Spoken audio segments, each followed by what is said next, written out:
Nyokap gue itu dipanggil ke sekolah, selesai pulang sekolah naik becak. Zaman Waduh, itu pakai naik becak. becak, mobil kita cuma satu dipakai almarhum bokap di kantor naik becak. Karena orang tua si temen gue laki-laki ini ketika dia ganti baju nangis, kayak ini badannya udah biru-biru Biru, lebam. Mbak? Asli, gila Oh. keji ya gue. Hal satu yang saya pelajari dari dia adalah kalau kita makin takut sama dia, makin dihajar. Misalnya, dulu kan kalau kita nggak masuk sekolah harus kasih surat ke dia. Iya.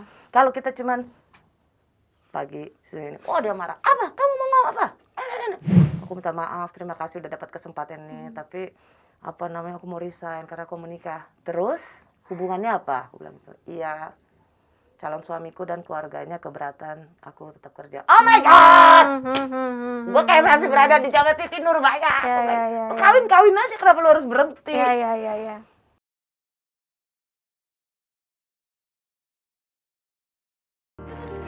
Ada cerita para puan. Selain ibu, Mbak Oci, kalau saya lihat-lihat di sosmed juga kan pernah foto bareng dengan suster waktu masih SMA. Ya, Suster Francisco. Jadi kalau ditanya siapa orang yang membentuk saya seperti sekarang ini, ada dua sebenarnya, yaitu ibu saya dan Suster Francisco. Saya kan di Santa Ursula dari SMP dan di SMA Santa Ursula. Dia seorang biarawati Katolik, mengajar anak-anak perempuan gitu. Dan dari dia saya tahu bahwa mendidik perempuan itu mendidik bangsa. Karena kalau kita ngajarin anak laki, ya cuma laki yang kita ajarin. Tapi kalau kita mendidik perempuan, kita tuh mendidik satu generasi. Dia mengajarkan saya juga untuk selalu berpikir kalau perempuan itu jangan hanya nurut, tapi berpikirlah. Kalau ngomong tuh juga berpikir. Kita dituntut untuk kritis, berani untuk berbicara, tapi pakai otak. Ya. Logis dan kritis. Saya dari dulu tuh, dia tuh galak banget. Galak banget. Hal satu yang saya pelajari dari dia adalah, kalau kita makin takut sama dia, makin dihajar. Misalnya, dulu kan kalau kita nggak masuk sekolah harus kasih surat ke dia. Kalau kita cuman pagi sini, dia marah. Apa? Kamu mau ngomong apa? Tapi dari situ saya belajar, suster gua ini lagi ngajarin kita how to speak. Yaitu selamat pagi suster, saya kemarin tidak masuk, ini surat sakit saya. Ini ada surat dokternya. Jadi dari dulu udah diajarin, lu harus berani ngomong. Berani ngomong bukan untuk kurang ajar, berani ngomong untuk menyatakan alasannya, menyatakan sikap. Dan bertanggung jawab in the process ya Mbak? Dan bertanggung jawab dalam proses. So, ya itu sih menurut aku bagaimana perempuan memang harus dididik supaya perempuan tahu apa yang menjadi keinginannya. Karena dengan pendidikan para perempuan, kita akan mendapat level pimpinan para perempuan juga. Exactly, ya betul. Ya, ILO itu badan yang mengurus soal labor PBB itu dari 2020 kalau nggak salah ngeliat bagaimana level manajer ke atas itu jarang banget perempuan. Karena apa? Karena perempuan tidak pernah dididik untuk menjadi seorang pemimpin. Jadi saya beruntung dalam keluarga, ibu saya selalu mengarahkan kami untuk tahu apa yang harus kami lakukan. So, menjadi orang yang bisa mengambil keputusan. Dari kecil kami sudah dididik untuk menjadi pemimpin bagi diri kami sendiri. Dan kedua, saya disekolahkan dengan mendapat didikan Suster Francisco, yang memang you have to be a leader. Paling tidak menjadi pemimpin untuk hidupmu sendiri, dan bukan menjadi follower untuk hidupmu. Based on omongan orang. Iya benar juga ya Mbak. Kok saya merasa kadang-kadang ya perempuan itu tidak menjadi pemimpin juga karena dia tuh kan nggak yakin kadang ya. Ya, dia tidak pernah yakin pada dirinya sendiri. Jadi kita tuh selalu punya kayak tebing kaca yang sekarang lagi sangat tren istilahnya the glass hill, cliff, the glass walls. Nggak kelihatan, tapi sebenarnya ada barriers buat perempuan tuh. Nanti karena apa? Karena sebenarnya kelemahan dalam diri perempuan itu adalah yaitu dirinya sendiri. Yang melihat dirinya tuh jangan gitu gue nggak pantas sekali. Ini. Kelemahan pada perempuan adalah karena melihat dirinya sendiri tidak kompeten. Itu yang harus dikalahkan. Saya pernah baca buku, kalau nggak salah, presidir atau direkturnya Pepsi di masa itu perempuan, lalu dia di-coaching sama kayak career coach, lalu career coach-nya itu bilang bahwa, "Wah, ternyata nilai lo dapetnya segini nih," jadi kayak ada nilai-nilai. Lalu, direktur Pepsi itu kayaknya bilang bahwa, "Wah, gue harus jadi lebih baik lagi, wah gue harus perbaiki ini, gue harus perbaiki ini." Terus, coach-nya bilang, "Gue nggak bilang apa-apa loh. Lo nggak perlu mengkritik diri lo sendiri loh. Kenapa lo jadi kritikus terbesar? Gue nggak bilang apa-apa. It's good." Nah, kadang perempuan kan juga gitu ya, Mbak, second guessing. Sehingga ketikanya ditawarin ada posisi bagus, dia akhirnya jadi ragu. Menolak sendiri, ragu sendiri. Bisa nggak ya aku ya? Nanti apa kata suami gue misalnya?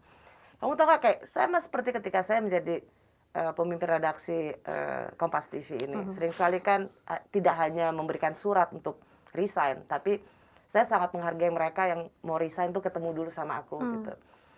Tuh ada yang baru dapat reporter resign, Bauci, aku minta maaf, terima kasih udah dapat kesempatan ini, tapi apa namanya, aku mau resign karena aku menikah. Terus hubungannya apa? Aku bilang gitu. Iya, calon suamiku dan keluarganya keberatan aku tetap kerja. Oh my God!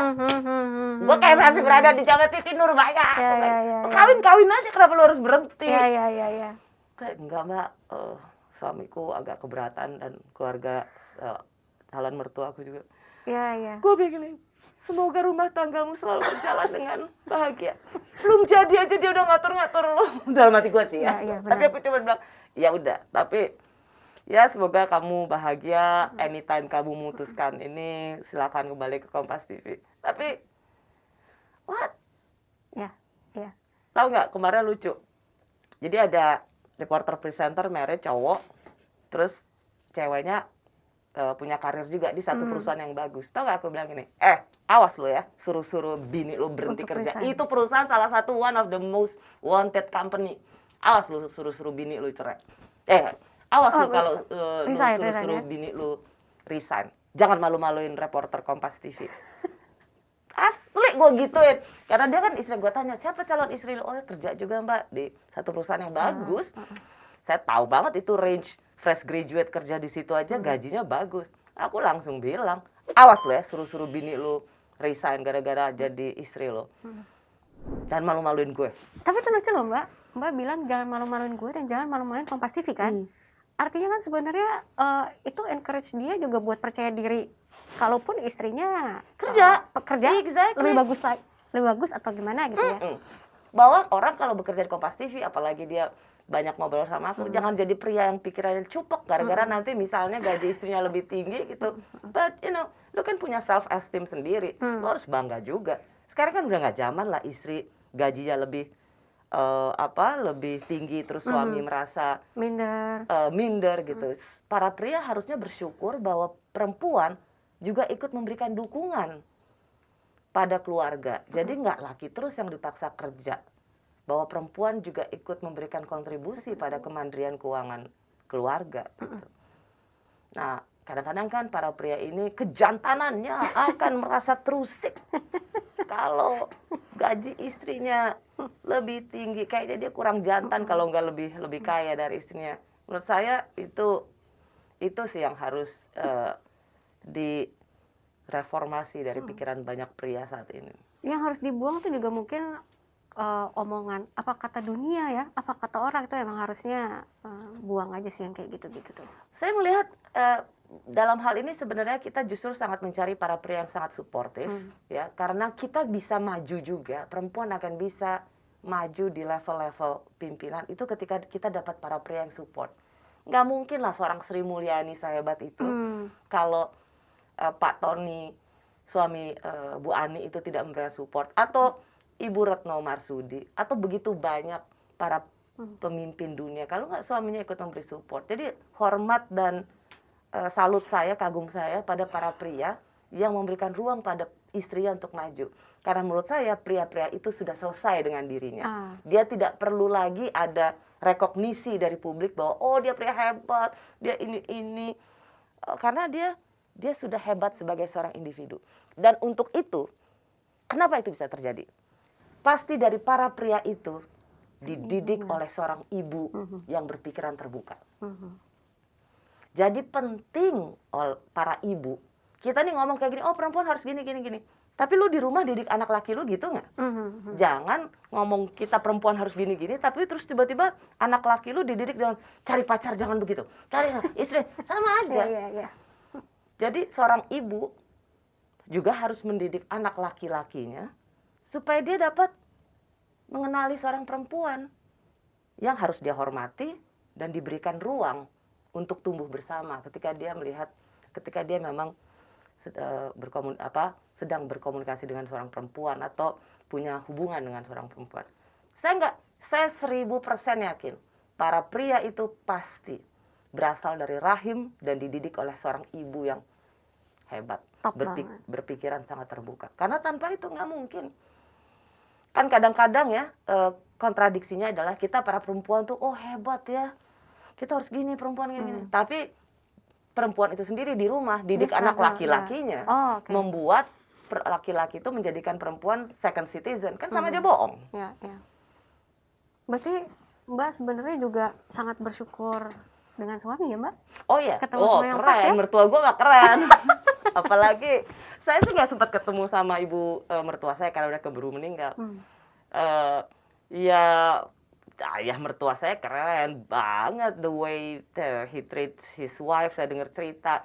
Tapi artinya ayah mertua saya, dia pasangan dengan dulu almarhum mertua, dancing, seneng slow dance gitu. Dan mereka punya 3 laki-laki semua. Dan benar-benar kan itu dari tangan ibunya, bagaimana pria itu memandang perempuan. Suami saya udah nggak kenapa-napa tuh kalau dibilang Pak Rossi, buat dia it's okay, my name is Dino, lo mau panggil gua Pak Rossi, does it bother me? No. Kayak Kamala Harris, akhirnya sekarang second gentleman ya sebutannya ya Mbak, second gentleman. Akhirnya ada juga yang kayak gitu bahkan di sana. Mbak Uci, saya ini deh, kan Mbak ini berproses ya. Mbak pernah bilang bahwa sampai sekarang aja Mbak tuh masih berproses. Lalu pernah nggak sih, kalau proses itu kan kita perlu diskusi sama diri sendiri kita dan dari sini, terus kayak kontemplasi di jadwalnya Mbak Oci, masih ada waktu untuk ngobrol dengan diri sendiri, refleksi. Ngobrol dengan diri sendiri itu harus bisa. Ya, ngobrol dengan diri sendiri itu harus selalu kita siapkan waktu.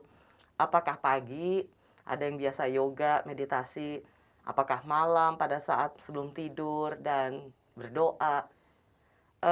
Ngobrol dengan orang aja kita menyediakan waktu, apalagi ngobrol dengan diri sendiri. Biasanya saya melihat yang baru saya lakukan gitu. Adakah penyesalan, adakah ini. Ada hal-hal yang saya sesali dan belum mau saya pikirkan, ya saya lupain aja. Belum waktunya mungkin akhirnya. Belum waktunya gitu. Karena saya nggak mau membiarkan sampah itu terlalu banyak dalam diri saya. Apakah itu kemarahan, kebencian, kejengkelan. So, sedapat mungkin saya nggak mau, karena itu toxic buat saya.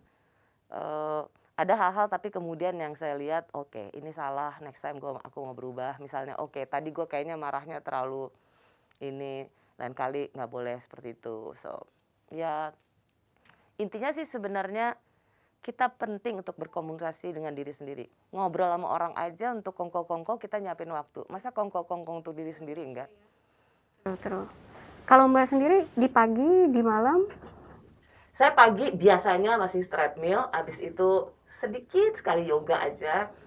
Mencoba untuk meditasi tapi saya belum terlalu hebat. Malam sedapat mungkin saya berdoa, meskipun saya tidak mengatakan diri saya sebagai seorang yang religius, tapi paling tidak saya ingin selalu bercakap-cakap dengan Tuhan. Paling nggak ya ngomong aja gitu. Kenapa ya hari gini? Boleh nggak aku gini? Ini nih. Dan menurut aku God is so friendly.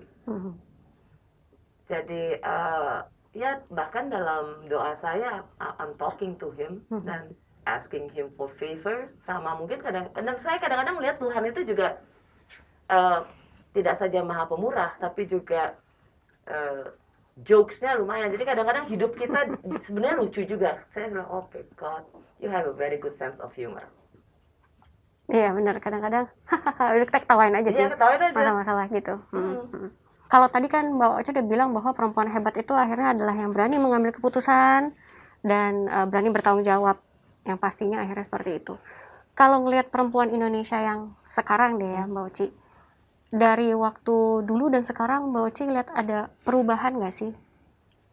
Oh tentu, ya tentu bahwa bagaimanapun kesempatan untuk perempuan itu sudah jauh lebih banyak. Hanya sekarang yang memang harus terus menjadi dukungan kita semua adalah ketika kesempatan itu ada, apakah perempuan siap mendapatkan kesempatan itu? Sebenarnya kan keberuntungan itu tentang dua hal. Satu tentang kapasitas, ability, kemampuan, sama kesempatan. Jadi beruntung. Aduh beruntung gua dapat ini. Kenapa? Iya, pas ditawarin pas gua bisa kan gitu sebenarnya.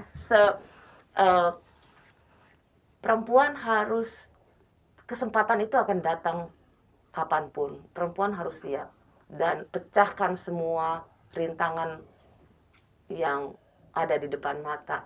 Perempuan pasti bisa. Perempuan pasti bisa, itu dia tuh kunciannya ya. Segala rintangan pasti bisa. Dan kita juga sebagai sesama perempuan, saya mencoba banget kayak di Kompas TV, semakin banyak juga promosi itu untuk perempuan. Ya, bukan karena keperempuannya, tapi kesempatan, memberikan ruang pada perempuan untuk mengambil kesempatan promosi. Karena dalam rapat redaksi itu kan sering ada diskusi. Semakin banyak suara perempuan itu akan semakin beragam. Contoh yang paling seru kalau kita rapat redaksi adalah ketika bicara soal misalnya kasus Gisal misalnya, atau kasus-kasus yang menyangkut kekerasan perempuan. Itu benar-benar diametral lah, ketahuan banget mana suara produser perempuan dan mana suara produser laki-laki. Kalau perempuan ngapain sih ini? Itu kalau nama perempuannya disebut Gisal disebut, ya nama laki-lakinya juga disebut dong. Jangan cuma nama perempuan aja. Jadi the more voices dalam ruang rapat itu sebenarnya the better, karena kemudian kita bisa diverse opinions, itu kan itu penting ya, ada dalam setiap isu. Setuju. Karena suara perempuan itu juga beda-beda soalnya. Karena perempuan itu juga beragam. Ya. Terima kasih banyak Mbak Oci. Sama-sama, Dik. Untuk waktunya. Terima kasih banyak buat insight-nya. Ini ada banyak banget yang akhirnya saya sendiri juga jadi agak-agak refleksi diri nih. Tapi gak apa-apa loh, kalau kamu misalnya udah ketemu dengan pria yang cocok dengan hatimu, ya just go for it. I mean, hatimu lah yang bisa memutuskan apakah is he a guy, is that him, is not, ya apa. Tapi yang penting hatimu, bukan omongan orang. Be happy for yourself, not be happy for others. Yes. Mbak Oci, terima kasih banyak untuk waktunya bersama para puan hari ini. Kawan puan, itu dia tadi pembicaraan kita dengan Mbak Rosiana Silalahi. Dari pembicaraan itu sebetulnya ada beberapa hal yang bisa kita ambil dan sebetulnya bisa kita pelajari dan jalani di hidup kita. Yang pertama adalah bahwa perempuan itu harus berani mengambil keputusan untuk dirinya sendiri. Dan yang kedua, bertanggung jawab atas keputusan tersebut. Nah, yang ketiga, ini yang menarik, perempuan itu juga harus berani menjadi pemimpin atas dirinya sendiri agar suatu saat dia juga bisa memimpin orang lain. Terima kasih banyak sudah mendengarkan dan menyaksikan podcast Cerita Para Puan. Sampai ketemu lagi di episode berikutnya. Jangan lupa juga untuk subscribe YouTube Cerita Para Puan.